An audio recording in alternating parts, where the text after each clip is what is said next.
Asia কাপের আয়োজকের তালিকা থেকে বাদ পড়ছে ভারত পাকিস্তানের বৈরিতার কারণেই এশিয়া কাপ নিয়ে এই নতুন সিদ্ধান্তে আসতে যাচ্ছে এশিয়ান ক্রিকেট কাউন্সিল এসিসি।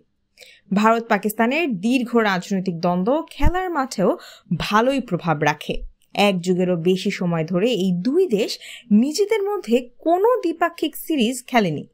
গত বছর এশিয়া কাপ ও বিশ্বকাপের আগে পরিস্থিতি আরও ঘোলাটে হয়। পাকিস্তানের মাঠে এশিয়া কাপ খেলতে যেতে আপত্তি জানিয়েছিল ভারত। তার প্রেক্ষিতেই ভারতের মাটিতে ওয়ানডে বিশ্বকাপ বয়কটের হুমকি দেয় পাকিস্তানও।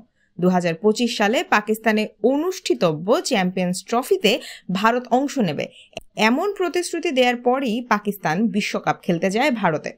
ভারত পাকিস্তানের এই বৈরিতার কারণে ভবিষ্যৎ এশিয়া কাপে এই দুই দেশের বাইরের ভেন্যুতে আয়োজনের সিদ্ধান্ত নেওয়া হচ্ছে। এসিসি জানিয়েছে, বিতর্ক এড়াতে ভারত ও পাকিস্তানকে এশিয়া কাপের আয়োজক দেশের তালিকায় আর রাখা হচ্ছে না। ফলে স্বাগতিক দেশ হওয়ার তালিকায় থাকছে বাংলাদেশ, শ্রীলঙ্কা, আরব আমিরাত ও ওমানের নাম।